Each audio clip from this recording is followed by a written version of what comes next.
Katawa. Ha?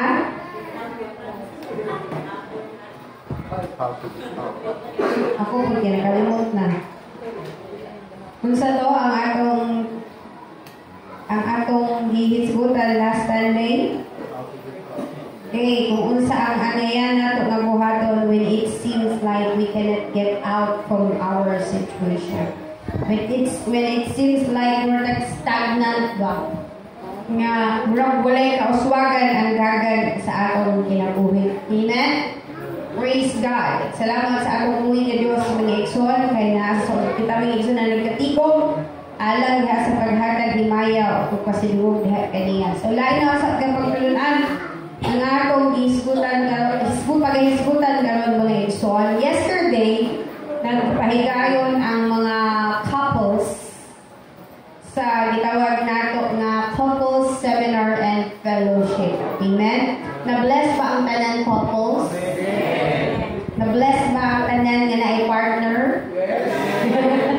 Praise God. Hallelujah. Praise. Importante kayo ng yan anak ng igsoon para ma-renew.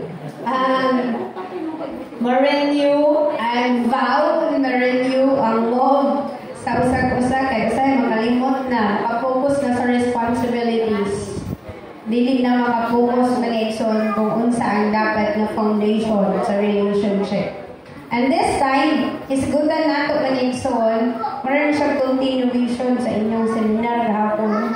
Hisgutan nato ang mahigugod sa faith and love. The connection of faith and love. Dapat connection ng faith and love.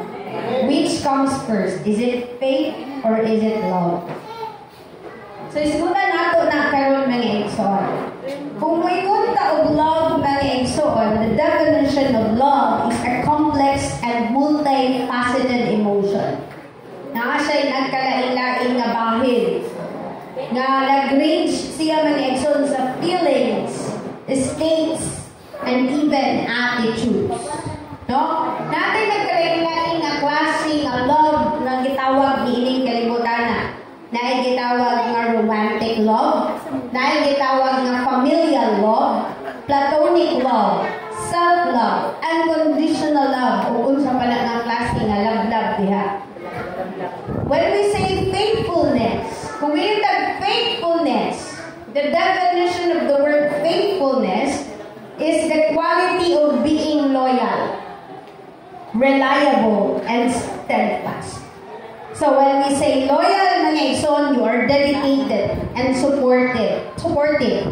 Sa usa ka tao, it could be sa usa ka grupo nga imuhang gipasilungan. It could be for the causes and principle nga naa. So wala siya ang loyalty. Trustworthy, ibig sabihin you are dependable. And when we say steadfast mga igsoon, bisan unsa man nga puso-puso sa pagsulay, magpabilin ka because you are faithful. So, atong isgutan karon mga igsoon ang mahitungod ni ana. Ang pagpalagad nato sa atong buhi nga Dios mga igsoon, kinahanglan mag-ugmad kini gikan sa gugma paingon sa atong pagkamatinudanon. Amen? So, unsa man una atong isgutan is unsa man ang foundation. Is it faith or is it love? Ang pinaka-foundation gid mga igsoon is love. Kay it is very impossible na mahimot ang faithful sa atong buhay nga Dios kung wala ta nahigugman na kaniya. Amen? So, ang kinahanglan nga ato sa work out ang atong gugma diha sa atong buhay nga Dios. Because love serves as the foundational principle that will guide our actions and attitudes towards the Lord, even towards others. Sa imong bana or sa imong asawa. Diba? So that is the foundation. No? Sa kung unsa man ang imong pwede nga himuon, unsa man ang kinaiya nga imong ipakita sa tao or sa atong buhi nga Dios labaw sa tanan. Now, ang atong pwede nga mahimong lihok, ang atong pwede nga mahimong kinaiya mga igsoon, dihaan nato makita kung nahigugma ba ta sa atong buhi nga Dios.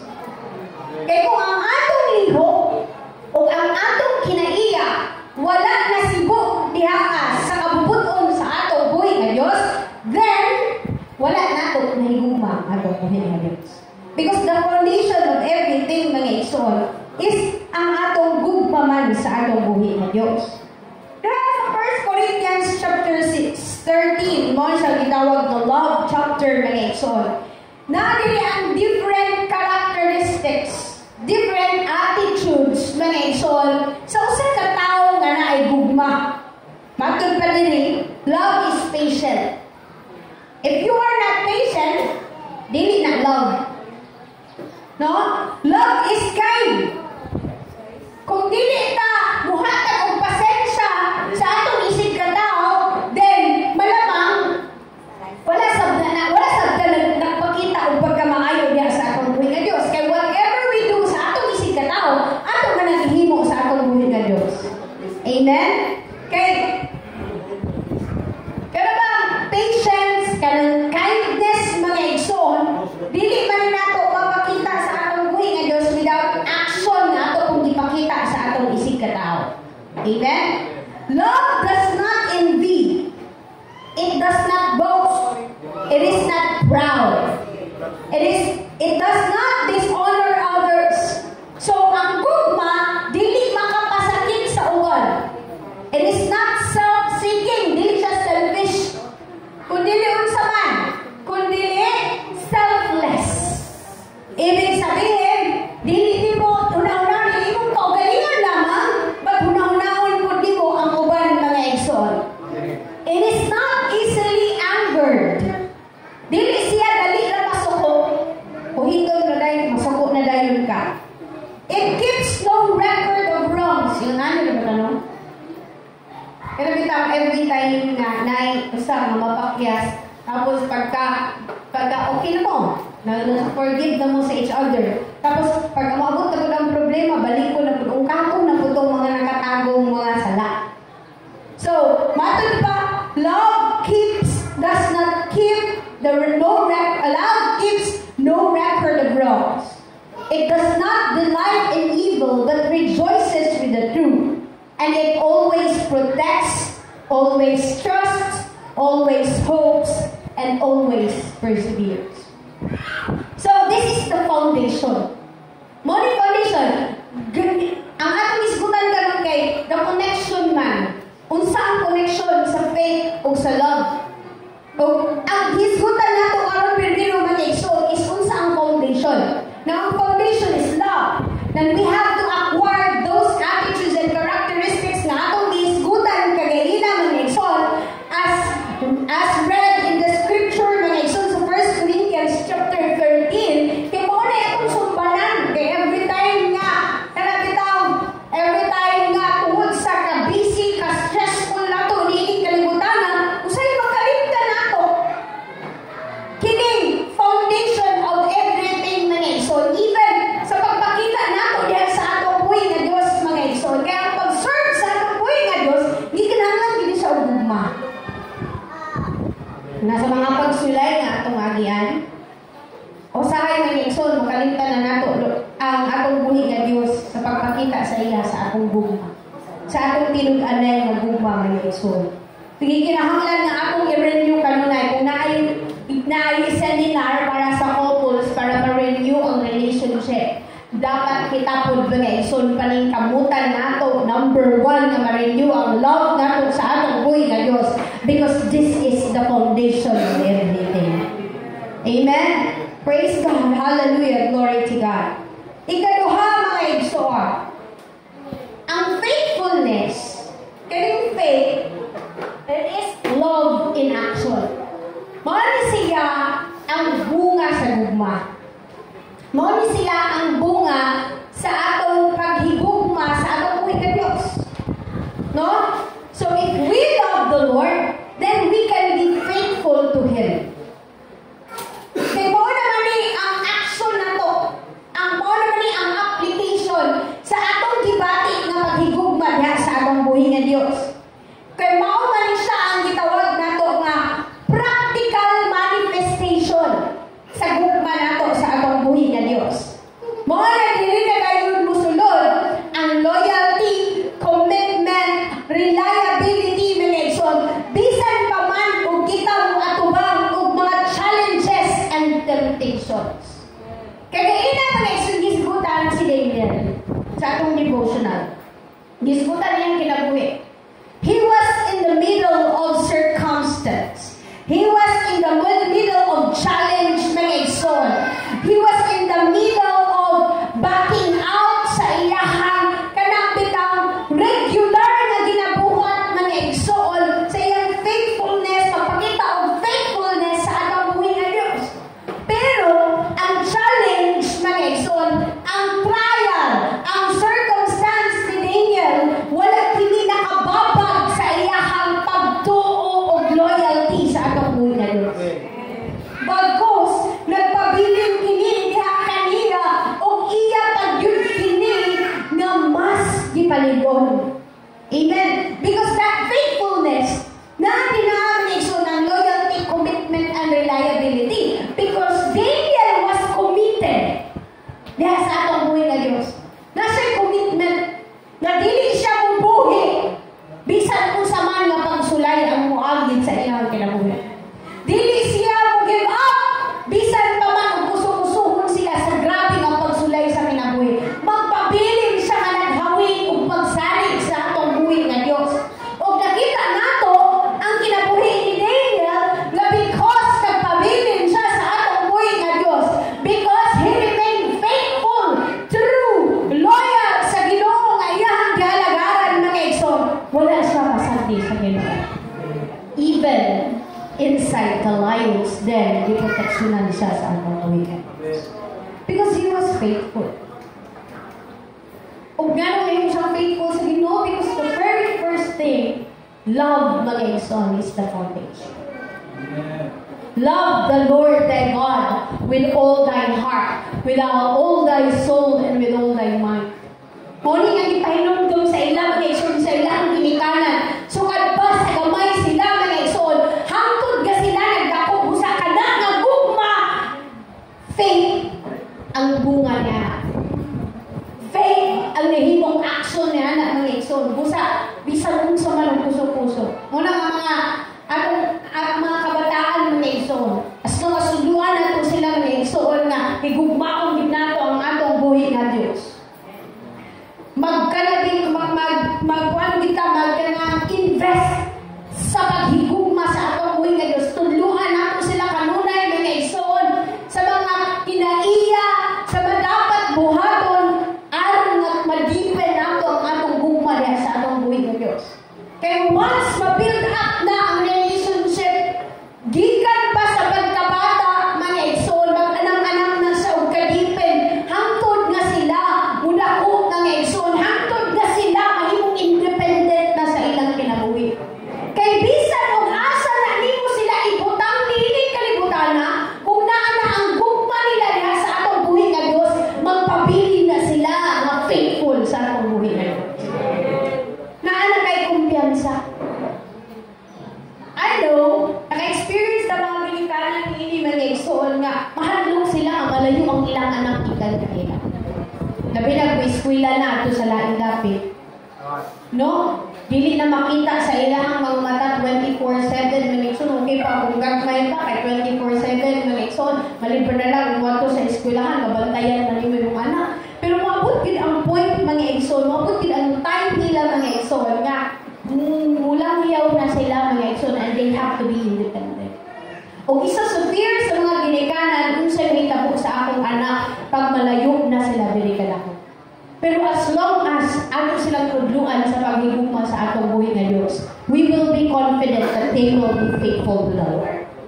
Kaya nga naman, it is rooted with love sa atong buhi nga Dios. Muna pinaka-importante, dahil unang sila kalunay sa church. Kaya nga naman, dihaan nagsugod mga igsoon ang relationship nato sa Ginoo. Church is very important.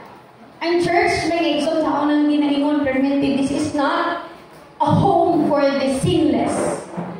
This is not a home for the holy. This is not a home for the just. But the church is the home for the broken, for the sinner, for those who are in pain. For those who are weary, mga igsoon, na nanginahanglan og pagligon, nanginahanglan og pagtulig, nanginahanglan og gugma, mga igsoon. This is the church. O kinahanglan na atong amumahon ang atong mga gagmay nga mga kabataan, mga igsoon, sa pagduol pag-build o gugma niya sa atong buhi kayo. Kaya ang pag-build na ito o gugma sa atong buhi kayo, it is individual process. Kung unsa ni mong gigugma ang Ginoo karon, dili po na the same ni kung ana imong anak. Amen? Kaya ang atong pagtuo is individual process man. So, at least, sa pag-iyan niya kanila, kaya yung sa church, gitabangan nimo sila. Kinahanglan din ang guidance, mga igsoon. So, balik ka sa faithfulness, mga igsoon. Again, it is love in action. Proverbs chapter 3, verse 3. Let love and faithfulness never leave you. Gikinahanglan na ang gugma o pagkamatalon. Pagkamatinod-anon, mga igsoon. Dili mawala diri kanato. Bind them around your neck and write them on the tablet of your heart. Kinahanglan nga ato kining dala-dalahon kanunay, kining love and faith. Atong itatak perminti sa atong kasing-kasing nga kinahanglan kita mahigugma sa atong buhi nga Dios because love will result to faithfulness. Amen? Hinay-hinay na ganing ta nga magpakasala diya sa atong buhi nga Dios. That means, mga so, nga ang love nato sa atong buhi nga Dios naghinay-hinay na po kung kaunsa. Muna ang kinahanglan i-renew na sa nga nung na ay mga couples nga kanabang na ay kanang mahimong problema sa ilang relasyon because ang love nawala. Because they're too focused mga igsoon sa ilang responsibilities. Kaya naman sila mga anak. Naman sila mga trabaho. Kinahanglan man nila maningkamot mga igsoon. Araw na ay ikasustain sa family mga igsoon. Pero ang importante sa tanan mga igsoon, kining gugma. Kining gugma na mahimong kanabang center of the relationship mga igsoon. And we know that God is love. Amen? So, kinahanglan, number one, si Lord yun ang mahimong sentro para na ang gugma o para mahimong hapsay o mahimong ligon ang maunga panimalay. Amen. The same sa atong relasyon, sa atong buhi na Diyos. Amen? Ikatulong nga atong hisgutan, hining God's example of love and faithfulness. Nasayod ta. Ang gugma sa atong buhay nga Diyos ngadto sa mga katawhan mga igsoon sa kanatong tanan is the epitome, the best example of love and faithfulness. Amen? Despite sa atong shortcomings, kinsa man diri ang di walay shortcomings. Higit ta makapataas sa atong kamot no, maulaw gyud ta kay naman. Kitang tanan adunay kapakyasan. Pero despite sa atong kapakyasan, ang gugma sa atong buhi nga Dios diri kanato nagpabilin nga constant and unwavering. Remember ninyo ang giingon ni Pastor Rachel kahapon. Despite Lot's unfaithfulness, gitagaan gyapon siya favor sa Ginoo. Di ba? What a privilege! Naingon pagin si Lord, Lord, pwede ko dito na lang sa laing syudad. Ganahan dito sa mountain. Kaya wala na ko naanan dito. God gave him the favor. Sige Lord, pwede ka mo adto dito. Diba, ingon ana ang Ginoo ka masinabtanon? Ingon ana ang Ginoo kung mahigugma diri kanato, that despite our unfaithfulness, He remained faithful. Listen, higugmaon ang tao mga igsoon nga unfaithful. Pero panalamini ang atong buhay nga Dios. He still loved us despite our unfaithfulness. Kaya nga naman, kay love is in Him. It dwelleth in Him. And ang love mga igsoon, despite mo ano sila, mo outrun ni sila sa mga reasons, mo outrun ni sila mga igsoon, bisan kung sa mga negativities ang atong ginabuha. Because He loves us. Grabe ang buma sa atong buhay nga Diyos sa atong ano? constant and unwavering. Dili mabago mga igsoon. Matod pa sa Psalms chapter 36 verse 5. Your love, Lord, reaches to the heavens, and your faithfulness to the skies. Grabe kataas na experience ni mga igsoon sa salmista. Nga ang gugma sa atong buhay nga Diyos, walay sukdanan. Dili masukod. Ang faithfulness sa atong buhay nga Diyos, dili masukod. Sa tao, masukod. Pero sa atong buhay nga Diyos, mga igsoon, dili masukod. Ang tao mo yung magkaisa na lang, ha? Kaisa, utro pa ganing masayop ka, impas ka sa ako. Ibig sabihin, ang tao, limited ra. Ang kaya nato nga ihatag ng love and faithfulness, patience, sa atong isig katao. Pero ang Ginoo, it's limitless. It reaches to the heavens and it reaches to the skies, mga igsoon. The best example is the love of God here. Amen? Imagine, He died for us. Faith nga, when in fact we are unfaithful. When in fact we are undeserved. Dili man natin deserve. But still, mga igsoon niya gibuhat because He loves us. Because that is the very foundation. Kaya mo Lord, nga naman. So, ganyan ang gibuhat nga kanta nga kuhan. Nga no? Kung sa may nahimo ko, nga numang ipangga mo, bisan sa kapangyasan, anak ka. Makapunta na tama nga naman, Lord. Pero ang kubag sa atong buhay nga Diyos, tungod kay nahigugmang kami. Wala nilaing pa ang kubag.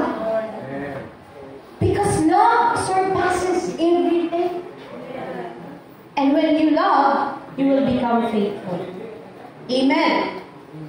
Ika-4. Practicing love and faithfulness. Ang pag-practice sa love and faithfulness nato mga igsoon sa atong buhay nga Diyos, it involves intentional choices. Magdikang gapon sa ato. Magdepende gapon sa ato. Ibig sabihin, it is always our choice to love and to stay faithful. It is intentional choices and actions that prioritize the well-being of others and maintain integrity and loyalty. Choice na to para unsa? Para ma-prioritize na to ang well-being po sa uwan. In Micah chapter 6 verse 8, He has shown you, O mortal, what is good. And what does the Lord require of you?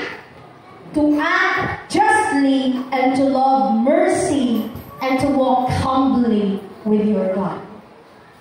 That is the Lord, what the Lord requires from us. Ibig sabihin, nakita naman nato ang iyahang gugma diri kanato, nabati naman nato ang iyahang gugma diri kanato mga igsoon. So it is our responsibility nga kita nasab ang mo-act justly and magpakita og love and mercy mga igsoon ug magpaubusab diha sa atong buhay nga Dios. Kay batud pa sa panultihon, respect begets respect. Love begets love. Kung ipakitaan ka gugma, then ang imong pumahimong action is gugma sa. Kung magipakitaan ka og maayo man igsoon, ang atong pong ginabuhat is maayo. Now, ang ipakita sa atong buhay nga Diyos diri kanato, pagka maayo, gugma, mercy, faithfulness, ug uban pa mga igsoon nga mga positive nga ginaiya, kinahanglan nga makita pud na diri gikan kanato. Ato sabdang maipakita diha sa atong isig katao. Kaya it is very impossible to say nga gihigugma nato ang atong buhay nga Dios kung kita wala nagpakita nga naghigugma sabda sa atong isig katao.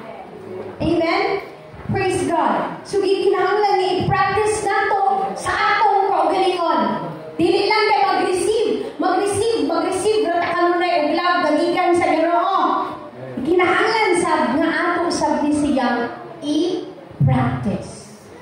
kinahanglan sab nga ato sa bisig buhaton gikan diri. Now, love and faithfulness, it reinforces each other in relationships. Because genuine love mag-leads ni siya sa faithfulness, and faithfulness will deepen the love. Mag-create ni siya ng strong and enduring bond. Kung kita mahimutang, ano tayo genuine, nagugma, tinud-anay, yung tag genuine na so it's tinud-anay. Kung magpakita tayo tinud-anay, nagugma sa atong buhay na Diyos, mag-lead ni siya sa atong faithfulness niya sa iya, ha? Tapos ang faithfulness nato diya sa iya, ha? Mag-lead ni sa mas lahong pagagugma niya kaniya. Amen? So kung gusto ta, mas malahong pa ang gugma nato diya sa atong buhay na Diyos, stay faithful to the Lord. O mag-create ni siya ng strong and enduring bond between us and the Lord. The same sa inyong relationship with your partner. Ingunaan, asab na. So it will create a strong relationship with God, enduring bond with the Lord, mga igsoon, tungkol kay everything comes from genuine love. Amen? Proverbs chapter 20, verse 6. Many claim to have unfailing love, but a faithful person who can find. Makita rin nato mga igsoon, kinigitawag nato na faithful person if we know na nakita nato ang gugma niya diha sa atong buhay. Matod pa din sa book of Proverbs, daghan ang nag-claim sa ilang kaugalingon that they have unfailing love. Pero matod pa din ang faithful na tao, mga igsoon, kinsa man ang kahanap din. Asa man nila ito mahanap. Mahanap rin nato ng iso ng faithfulness sa tao, pinaagi ha sa gugma niya sa atong buhay. Now let us start to dig deeper our love to the Lord. Matod pa sa awit, take me deeper. Take me deeper. And don't win mo ganit. Deeper in love with you. Jesus, hold me close to your embrace. Kasi if we take ourselves deeper in love with the Lord, everything will happen. Loyalty, faithfulness nato sa tuwing na Diyos, mercy, grace, everything mga igsoon will come, will follow. Basta mag-start ka kanunay sa love. The first Corinthians, matod pa sa last verse, there is faith, love, and hope. But the greatest is love. Amen? Marindugan ka na ng mga isa. Palakpakan nato ang atong buhay na Diyos. Hallelujah, Lord.